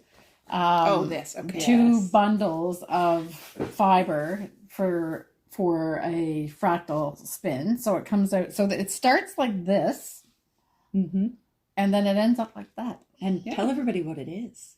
Oh, it's cashmere and it's so super soft merino. It's so soft. You know what? It's not the most pleasurable thing to spin though. Does it catch? It gets it's not rough, but I don't know how to describe it. I don't know if it may be the processing. Okay. Because you get these little bits like this that are I don't know if it's the nature of the fiber, but I don't know. It's not felted at all, but it seems like it's matty. Okay. You know what I mean? Yeah. You must have spun something like that before, definitely. But it's so this one had silk in it. Yes, so that was it just BFL was and like silk. Yeah. So, and BFL is kind of shiny too, right? So this was like a dream to spin. Liquid. Yeah. This one was a bat, so inherently it was more woolly. Yep. So, but that was okay. Yep. And even though it's very soft, but this is kind of I don't know. It's a bit of work. Well, I found in my own experience that we all have fibers we love to work with, and then we all have fibers that we struggle with. So straight up silk is one of mine. So silk brick, I struggle with it. Okay. Because I always seem to have little rough spots on my fingers, and it catches, and it doesn't act like wool at all, and that's part of the problem. Yeah. And Mawada, or those silk hankies, are my nemesis. Oh, okay. Yeah. I've been spinning for quite a while, and I have yet to spin them where they don't cause me pain, because I'm just fighting it so much. Yeah. Yeah. Oh, okay. Interesting. Yeah. But this sounds like it should be a dream. Yeah. It probably is, but I don't know. It's almost like does it look to you like it would be easily pilly? Yeah. Yeah. Okay. So I think that's actually very delicate. It's very delicate. Yeah. And cashmere can pill, and so can like really fine merino. Yeah. So I think that's it. Yeah. More describe, like, see, you get these little things on it, and I don't no more. I used to, but I don't have the sweaty beginner hand, which is a nightmare. Yes. So Betsy hasn't spun before, but you get so nervous and you're hanging onto your fiber like this. You start gripping it. You start gripping it, and your hand gets sweaty, and then you've got a mess back to back. Yeah, you actually felt because you're afraid, you might break the yarn, and it's like you just need to get good at reattaching. Yeah, and I'm then very over good at that fear. reattaching. Yeah. So I'm going through this pretty quick because there was a lot of fiber, and I am doing it. I have been pretty diligent about doing some on it every day. Yeah. But it's not necessarily the most enjoyable thing. Yeah. And I just caught myself yesterday because I spin very fine. Fine. My go-to is very fine, but I just had to stop myself yesterday because I was getting thicker and thicker because I'm like, but I can't do that because I've already got two parts. Yeah. So this would have been the perfect one to do a worsted weight. Yes. Yeah. Yeah, and it would have been a lot more enjoyable. Yeah. But now I'm spinning like at this kind of, nobody can see that, but it's like a few, the number of fibers is not really it's few. And there's something to be said too for letting the fiber dictate. Yeah. Because sometimes that's the appropriate thing to do. So if the fiber wants to be kind of a fatter single, you just let it be. Let it be a fatter fighting with it. Yep. Yeah. Yep. Anyway, it'll be it's not, and I'm complaining, but it's not hard to spin. Yeah. Like it is, it's very soft and lovely feeling on your hand. And so I'll get it done pretty quickly. Yeah. But yeah. Okay, so that's that, but it actually comes out more like a violet. Yes. Yeah. Yeah. And you'll have some color variation, like subtle color variation. So I don't know, guys. Yeah. I think it'll be just fine. Yeah. But I'm going you with might it. have to find one that you make that is much like strong contrast. The orange one that's next with purple in it. Am I doing the orange one for the same shawl? Yeah, I think so. I think you need to. Yeah. Okay, so I have an orange one coming up with pops of purple in it. Yes. Yeah. And it feels like it's a Shetland silk mix. So I think if it was up to me, that would be my favorite one because I love Shetland and silk. That's definitely one of my easy spin fibers. So great motivation to get this done fast then. Yep. Yes. Yeah. Okay. So that's my spinning that for Tour de Fleece. Yep. Last year this was the skein and I never finished it even in the month. So this one I will be able to But the Tour de Fleece is just what you make it, right? Yeah. So exactly. it's fun. Sitting down at your wheel and spending a little time, whether that's 5 minutes or your spindles, whether that's 5 minutes or a whole hour, and you can spin as much or as little as you want to. Yeah. It's just a matter of challenging yourself. Yeah, and I have to say, doing the daily practice of spinning, even if it's 5 or 10 minutes, improved my spinning a lot. It does. Like I have a couple of newbie non-spinner questions. Yes. So is it reasonable to ever hope or expect that your hand spinning can get to a point where it looks as even as a commercially spun yarn? Yes. You can have that as an attainable goal? Yeah. Okay. Yeah. And then my other question would be, so say you actually spent, I don't know, an hour or two, because I spend at least that knitting every day. how long would something like this, like how quickly would you finish one of those? It depends upon the spinner and how thick or thin they're spinning it. So obviously if it's a thicker yarn that they're spinning, they're going to go through it faster. If it's a finer yarn, it's going to take a lot longer. Okay. Yeah. Well, the yardage makes sense. Yeah. So like, what's a reasonable time to expect you, Simone, that you have up to the point where you have this done, that you have a skein of yarn that you can knit with? So it's spun and it's plied. And say you were working like, I don't know. Cormo that I started on Saturday. Okay. All spun. It was a gorgeous braid. In fact, I want to talk to you about that color. Yes. Okay. It's really beautiful. So this, it'll take me probably a couple hours to ply it. Okay. But I will sit down and ply this in one sitting. Okay. And then it'll be done. Done and ready to go. Yeah. Okay. And wash and hang dry and that whole thing. But so still, you could, like, in theory, start and finish your hank and a project within a month. Yes. Okay. Yeah. Assuming you weren't making like 10,000 yards of it. Kind of thing. Right. Okay. Yeah. So to just as an add-on to Betsy's question, because I don't know the answer to this, is can you be faster spinners and slower spinners? Yes. Okay. Yes. I have a feeling that I'm a fast spinner. I think you are too. Yeah. Yeah. So Because even though I'm the slowest knitter in the world, you put fiber on that bobbin so fast and it's so fine that I think you're definitely one of the faster spinners. Yeah. So I have my tension because it's a Scotch tension that I have on my Traveler, and I have it pretty. Is tighter faster. It pulls it fast. It pulls it fast. I have no problem keeping up, and my feet go fast like this. Yeah. Maybe some of that for you comes from you have no fear of fiber because you're constantly joining and reattaching and fixing things back there in the mill. Yeah. So that part for you is you have no fear there. Yeah. No. So maybe that helps you to just give her. Yeah. But I think that's part of the experience. What Simone was saying about spinning is that it's you can join and nobody knows the difference. Yeah. Like it's just, but I think that probably all spinners learn that. Yeah. Yeah. And it was funny because that was the most common question whenever I'd be spinning at the farmer's market is, what do you do when it breaks? Yeah. And I would break it and the people would be like, oh, yeah. And I'm like, you just reattach it. It's just this easy. And they're like, how many times do you do that? And I'm like, anytime I want to. And then I break it again and yeah, and it's true. Yeah. Okay. Yeah. So,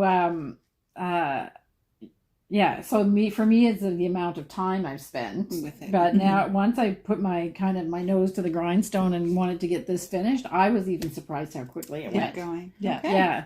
So is this like, I don't know, if you broke this down into fractions, how much of this whole thing was is that? as much as this. yeah, it's half This the is braid. this. Yeah. Oh, wow. Okay. So it compresses a lot once it's on a bobbin. Yeah, it does. And Okay. it's fine. Yeah. So it doesn't take up much room on Yeah. the. And you did that on Saturday? No. I had been doing this one. Oh, I see. And I just decided I was going to finish it. But the second part of this braid, I think when did I start that? It was like, fast. like at the end of last week, I think. Okay. Yeah. So when you get in, Or it was about a week. Just doing it bits and pieces. Okay. It took me a week to finish this off. Cool. And Not even that, because I think you started that really in earnest on Wednesday. Yeah, you? maybe. Yeah. Yeah. I think I fully admit I'm like the slowest knitter I know. But you're for a the fast amount of spinner. experience. But I was like, I tend to be my the hand is opposite. going like that. Yeah. Okay. I'm a much slower spinner because I'm just chill, relaxing, having a good time, Okay. not in Yeah. a hurry. Plus, let's be fair, the fiber that you're spinning makes a difference as It well. does. If it's a really woolly fiber, I would And- imagine it takes longer. Okay. I get love a- woolly fibers. Yeah, so you love Well, woolly you'll have fiber. to start thinking about, if I decide to go ahead and learn this, what's the best beginner fiber? Oh, I'll help you with that. Okay. Yeah. Yeah. Right. The merinos are probably tougher Okay. to start with because they tend to be fine and they show every imperfection. And not as sticky, maybe? Yeah, they are Okay. sticky. Oh, they are sticky. Yeah, they are Okay. sticky, and you'll find yourself fighting with them a lot. Okay. So kind of a mid-range wool I found to be better for people. So like a Shetland or something like that. I something with a probably little bit of have, tooth. with the pile of braids I have back there, I probably have some, if you really want to go. Yeah, I'm thinking about it. Yeah. I'm thinking about it. Well, and part of it now, everyone is home for the summer, and my husband's there, so I don't feel the pressure as much to get home and be there to meet people, because they're already there. So I might have some time to lollygag a bit more in the afternoon. So I'll take my wheel in, and you can give it a go. Okay, let's do it. Yeah. All right, people, here we go. We'll go live on Instagram. Oh boy, Betsy's first time. Okay. You heard it here first. All right, let's do it. All right. So now that we've got that settled. Yeah. I'm like starting to heat up. I know your face got kind of red. Okay, we'll see. Handle this. Yeah. Well, come on. It's the only thing crappy that you don't do. I know. And I honestly was thinking the other day, there will come a stage in life where I'm no longer at Fleece and Harmony, and I don't want to look back and be like, why did I not take advantage of Simone and Kim? The whole right then and there. Okay.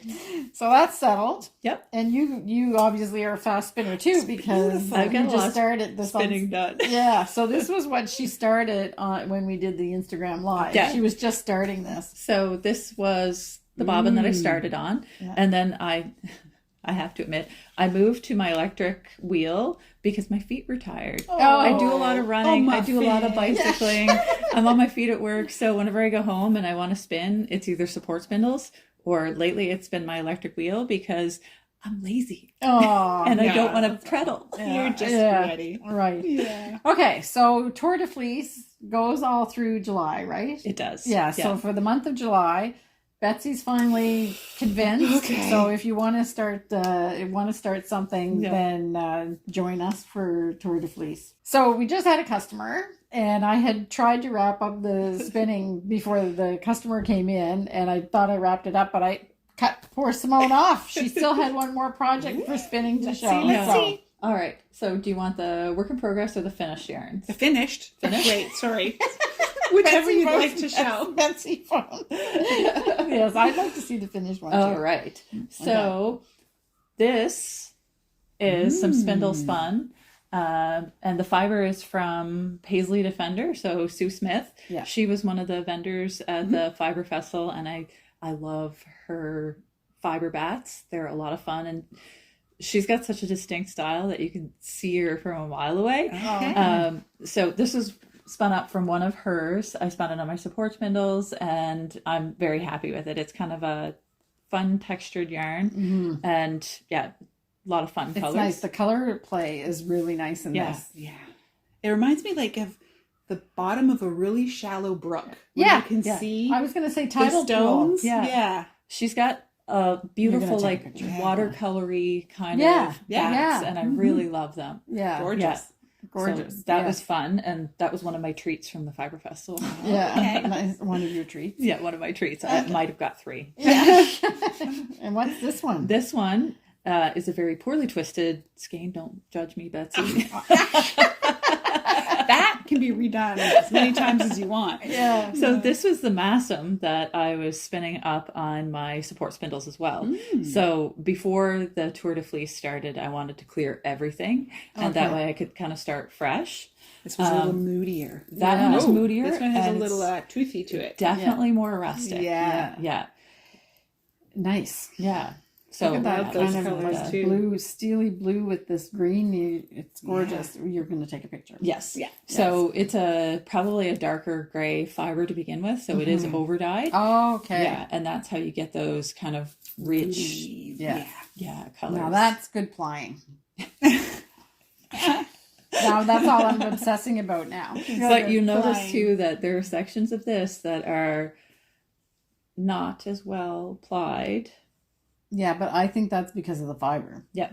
And it is, like I said, a little bit more textured. Yeah. But the plying is definitely more even in this one. But you can see that it's kind of like what you were just saying when we were talking, is that the fiber tells you what it wants to be. Yeah. Okay. Yeah. Without being too woo-woo about it. Right. Yeah. I'm totally woo-woo about my fiber. Yeah.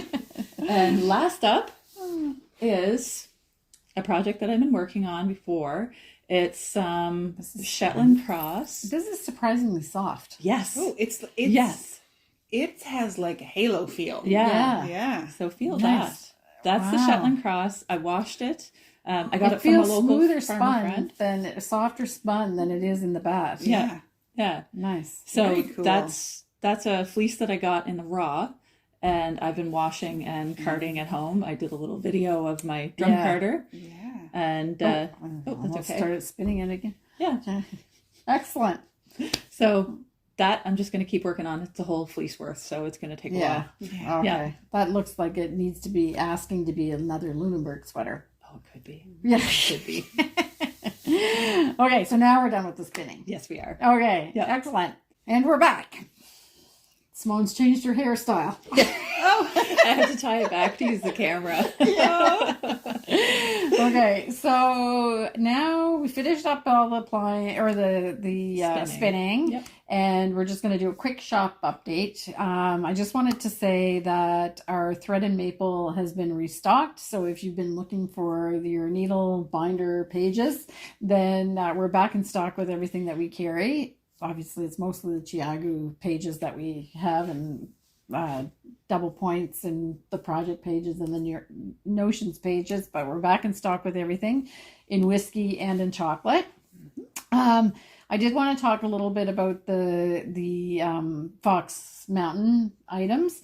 So we have Swifts in stock, so that's always a popular popular tool. I'll show a picture of it.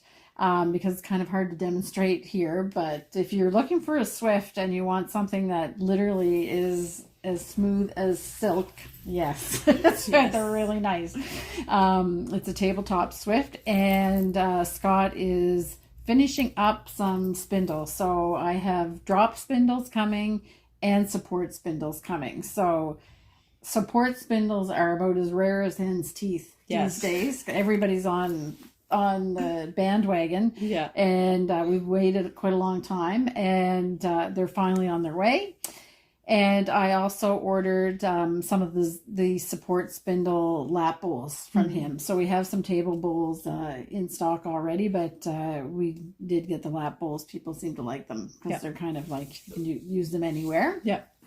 So there's that, and we have a yarn color. So I'm just going to make a little bit of a kind of a information session.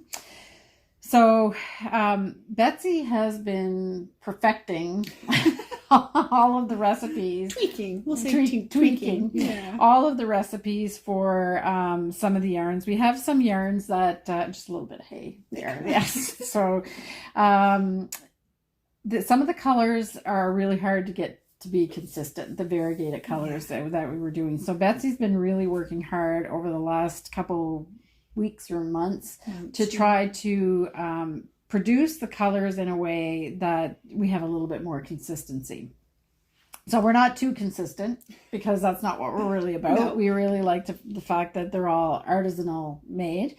But you may see over the next few months or so that some colors, if you've bought variegated colors before, they may look a little bit different. So we're retaking the pictures on the website, and we are trying to, like I said, make it a little bit more consistent. So Moonlight is kind of the first one. You want to talk about Moonlight? Sure. It's a couple different blues and some, I think the idea is like it's the moon at night. Right? Yes. So the night sky.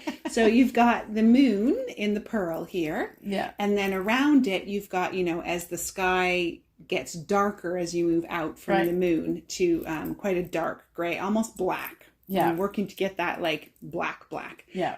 So it has a couple different shades of blue, black, and the gray in it. Yeah. And then where those colors, the junctions between those colors. Yeah, are a little more distinct than they were before. So sort of less blended so that your blues will each be a bit more distinct. Yeah. And then the line between as well will be distinct. So if you want to try something, a little old but new. Yeah. Something old, something new, something borrowed, something blue. We were discussing that. Yeah. At the dinner table last night, my girls were asking, what's that saying? Fresh in my brain. Yeah. So there you go. So this is Moonlight in Selkirk Worsted. Yes. We also have it in Erin. You can get it on Erin as well. And I must say, Betsy, this is a really nice, a and Simone. This batch of worsted is one of the well. it's really smooth. Sometimes because when you're just buying from the farmer, the fiber is not always the same. And so this is a particularly silky one, I would say. Well, and Simone and I were chatting, you know, just like us, sheep's wool isn't necessarily going to grow in exactly the same every time. Exactly. There's factors that play into that. Yeah. And I think this round they were some happy sheep. Yeah, very smooth and silky. So this is Moonlight. So we'll have that up on the website with the new picture, and this is what the real thing looks like. Yeah. Okay. And that's really about it for the shop update. Other than that, we have everything. Betsy's been really working hard to keep the store stocked. Yeah. So, and it is looking awesome. It is. Yeah. And Simone did this huge big cleanup. Huge. Yeah. Not so much in the shop, but kind of in the back. Yeah. Every day we come in and we're like, oh, okay, it looks real. I walked in, I was like, what happened? It's fabulous. Yeah. Exactly. I've got a kid silk fluff. Oh, okay. Yeah, came to get me. All right. So, Betsy, now it's time for You Can Do It. I really need some You Can Do It motivation.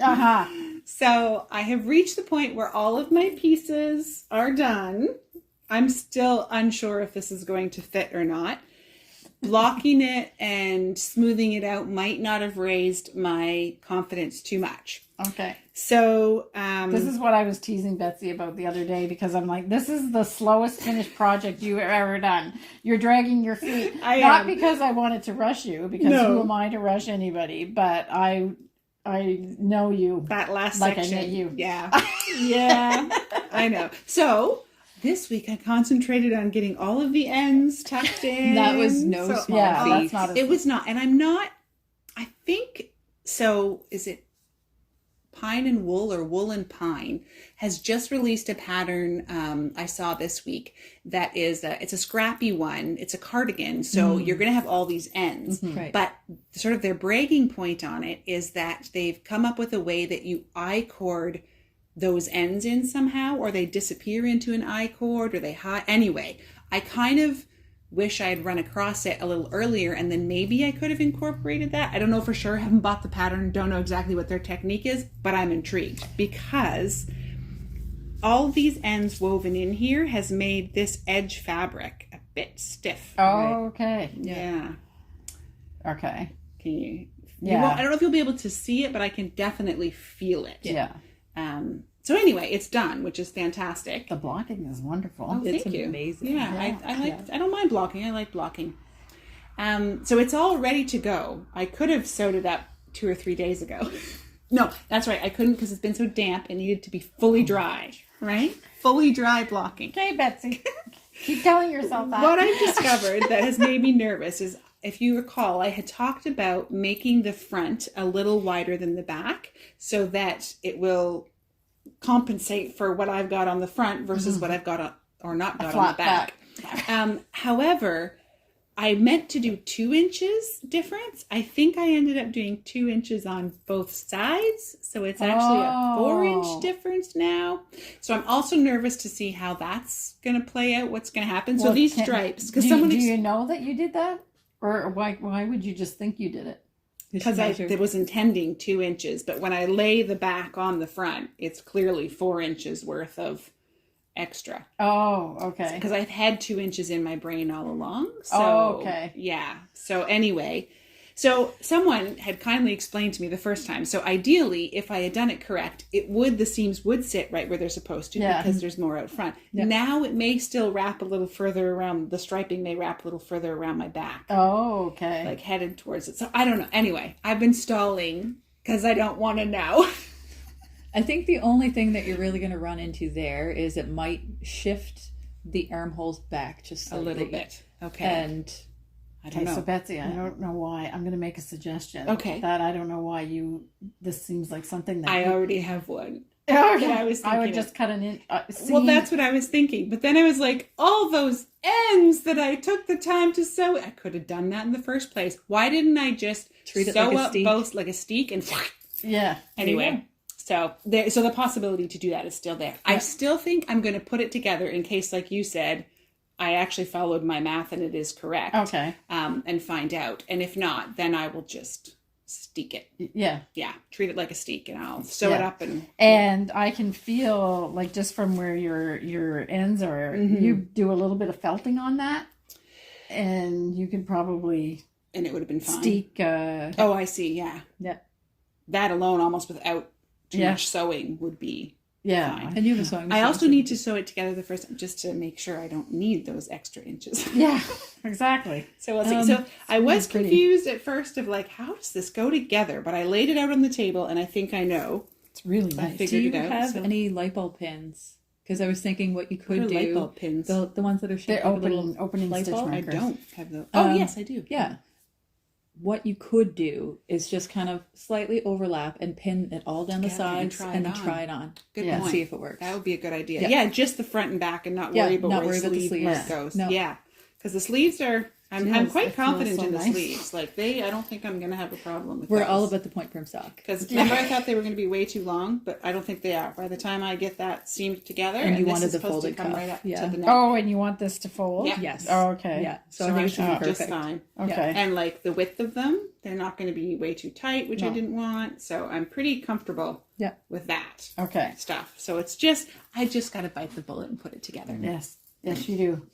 I also had thought at one point, I'm going to mattress stitch this together, which is also kind of slowing me down a bit because that will be a challenge for me because I would usually just backstitch it all, which feels familiar and simple. But this one I was like, because I saw Janet's sweaters she does for the shop, her raglan ones, and her like seam here is so pristine. So I want to I guess I could backstitch the sides and just like mattress stitch the... That way you get a little sample of Yeah. Well, just bring it in one day and we'll do the mattress stitch. Figure it all out. Yeah. So I'll probably end up having it done before we know it. Because all of a sudden I'll get a burst and I'll sit down and I'll do it. And then I'll be like, oh, what I thought was going to be 10 hours of work, I did in like one. Yeah. That happens. It is lovely. Frequently. This feels really nice. The drape, I'm loving the drape to it. So is that good point prim sock? I don't know. It's something about it, I have to say. That little bit of mohair in there just gives it beautiful drape. Beautiful. So we're close. We're really close. Okay, so your project is almost done. Almost. You got all the scary, you had the scary parts are finished. Yeah, I think so. And now the scary part is just a matter of... Just gotta do it. But there's a fix if it's not going to be right. Yeah. Mine, I'm just coming up to... I have some decisions to make. So the last 3 podcasts, I think, or 2 podcasts anyway, I keep talking about the sweater, and then the only picture I had of it was kind of a close up. So I'm bringing the model sweater again. The model sweater. So this is the one that I wanted to copy, which is a sweater that I bought 20 years ago at Costco.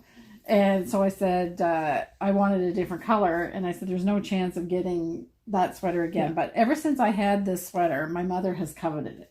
She wanted this one, this particular blue one. Oh. She bought a red one, but it's slightly different style. She wanted this one, and she wrote to me and she said, I can get that sweater. So somebody had commented on the podcast saying you can find that exact same on eBay sweater. or something. And I thought, well, it's impossible. And my mother called me and she goes, I got the sweater.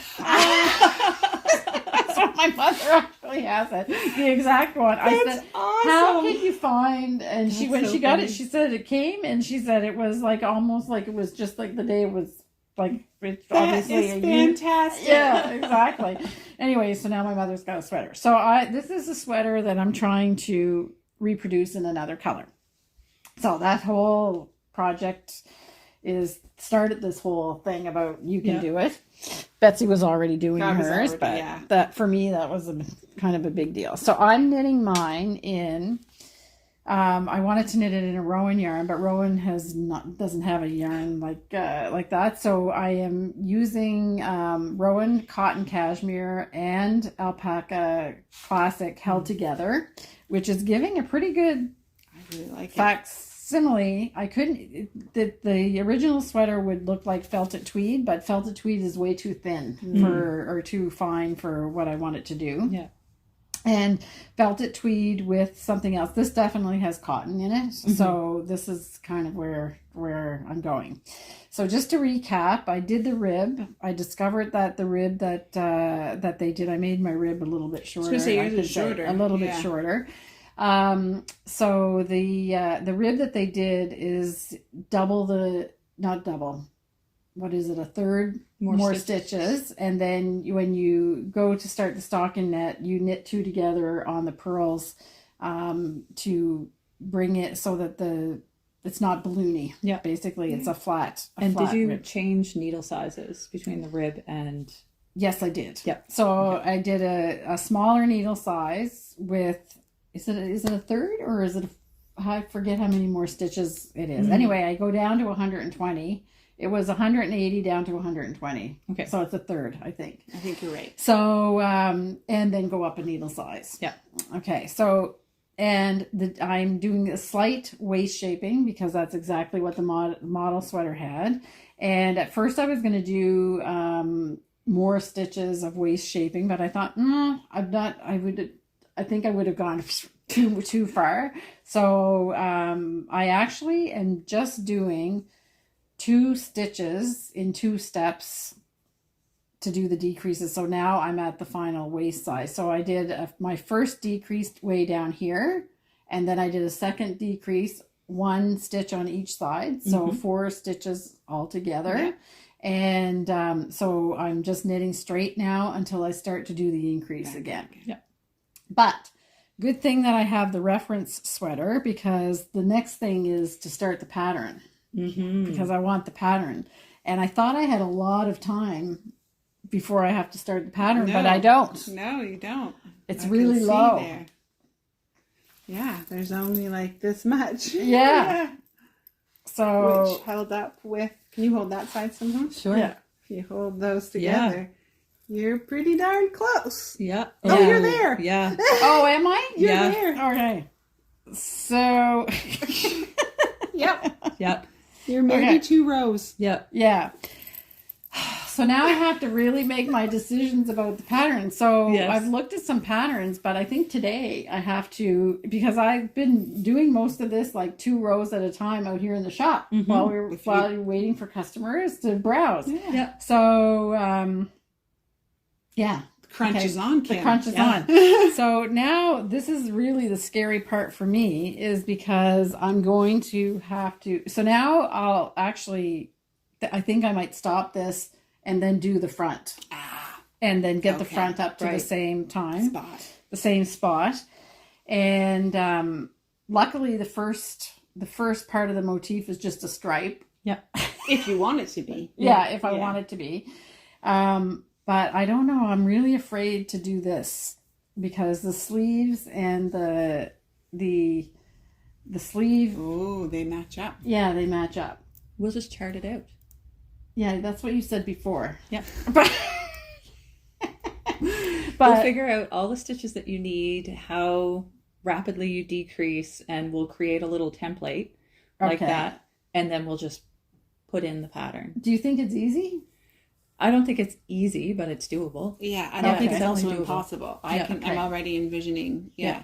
Okay. Because if you just have in your chart the number of stitches that you have allowed to work with, then you just have to work your chart. Yeah, that's not the part. That's not the part that it's more when you do it. Kind of deal. Yeah. The row gauge that's frightening you? Yes. Okay. The row gauge. Okay. And the sleeve is a little bit longer than the body of the sweater. So should I do both sleeves up to the plain part as well? I would get it all up to... Stall as much as you can. Yeah. And, and I could say that because I'm not doing just this. So you can measure it. That's what I would do. I would get it all done up to the point where you're ready to do that. Because then if you really want, you can just increase 1 row at a time on every single everything piece. Matches. Yeah. Right. If you really want to be that careful. Okay. Yeah. Because I think I do want to be that careful. Because it's not like you have a lack of needles accessible to you. No.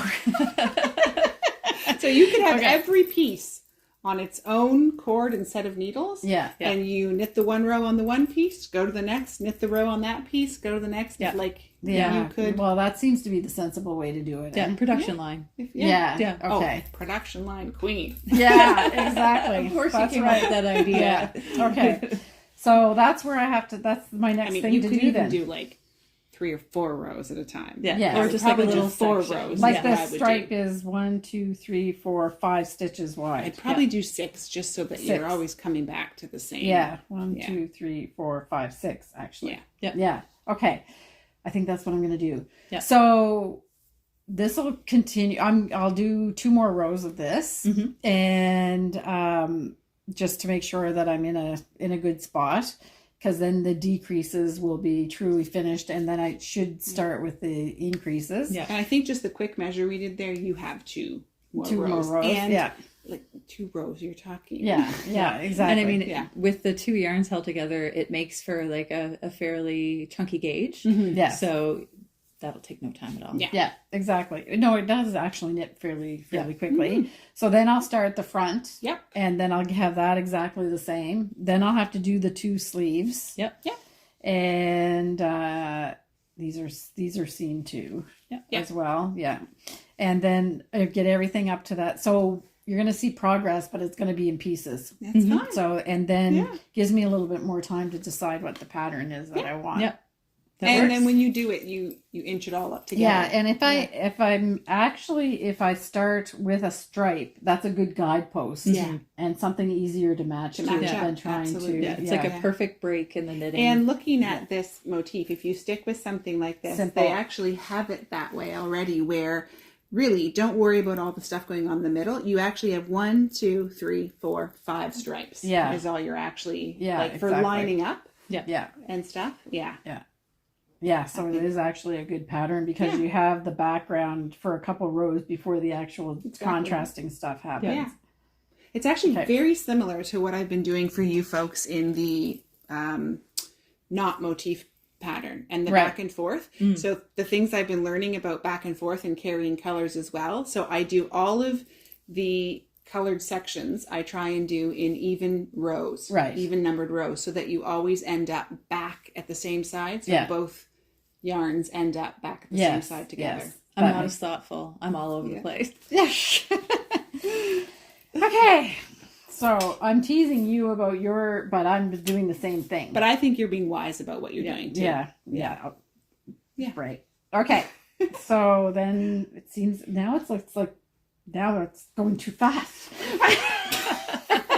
And that's why she's working on tune. She pulled it out so she can have a relax. Yeah, exactly. Yeah. Okay. So that's it. You can do it. Yeah. We can do it. Yeah. You guys can do it. I have full faith in you both. Or you're going to help me with the chart. Yeah. Or you can help me with the chart too, but you have the software. She has the software. Yeah. I just use Excel spreadsheet, and then my husband has to fix it all. Oh, yeah. Well, put like I'll co-op lines on it and stuff. Yeah, I'll co-op Simone to help me with that. Okay, so that's it. I think that's it, except for the Fibre Festival. I was just thinking, we're just filling Simone's week up. Yeah. Charting with you, spinning with me. Yeah. See how much she gets done. Yeah. Okay, so just a little word about the Fibre Festival. Starts October 3rd to the 5th, and it will be held in Charlottetown at the Delta Hotel. And we're just about sold out. I think we've only got 1 space left in the marketplace. So if you are thinking that you want to come and be a vendor at the Fibre Festival, there's 1 booth left. Chop, chop. Chop, chop. Yeah, it's getting really close to being sold out. And that is actually, there's 1 left because there was a cancellation. So that's it. We were sold out. Yeah. And I just wanted to talk about some of the things that we have. So we don't have, there's lots of yarn, obviously, and hand dye or artisan dyers and so forth. But we also have people like the Paisley Defender. And we have Lois and Jane as well, which is a local Fibre artist. Bat maker. Yeah. She's making, and she's been posting. Yeah. Busy. Yep. Both of them have been just cracking on with the fiber bats and things like that. Yeah. So yeah, we're kind of keeping in the spirit of Tour de Fleece with our Fibre Festival update. Yes, exactly. And so it's great. We have some different things. We have some other mills as well. Briggs and Little will be there, and there's going to be I want to say Legacy Lane is there. They've moved their mill to an alpaca farm. I think, and they've changed their business a little bit. Right. So they are actually going to be at the Fibre Festival again. They were there last year, and they'll come again. And there's some other things. We have a basket maker coming. Oh, that's exciting. We have some things for quilting. Yes, so we are I know trying one of those to quilters. Yeah, I know. It's great. And rug hooking, obviously. So we are trying to, it's not just for knitters. And obviously, there's some crochet classes as well. We did have somebody to say that we seem to be kind of focusing on knitting more than crochet. And I will tell you, as being part of the organizing committee, that for the workshops, if you're a crocheter and an instructor, then you can absolutely submit a submission to become an instructor. We actually reached out to a number of crochet instructors, and for various reasons they couldn't come, or they didn't want to come to travel to PEI or whatever. So it's not like we're not trying to be knitting centric. We are trying to be inclusive with crocheters as well, but we just didn't have any luck finding anybody. Right. And we put out a call specifically for crochet instructors a couple times and didn't get any response. Okay. So I'll put that out there, that if you're a crochet instructor, then please, for the next, it's too late now for this year because we have all the workshop spaces filled. But when we put out the call for next year, if you want to participate as an instructor, then we definitely welcome to have other crafts that use fiber to be there. Okay, so I think that's it. Yeah. So now it's the harmony part, and we're going to look at some absolutely gorgeous sunsets. Yes. Yeah. So I hope you have a great 2 weeks until we meet the next time, and have fun with all of your crafting projects, whatever it is that you do, and enjoy the harmony part, and we'll see you in 2 weeks' time. Bye.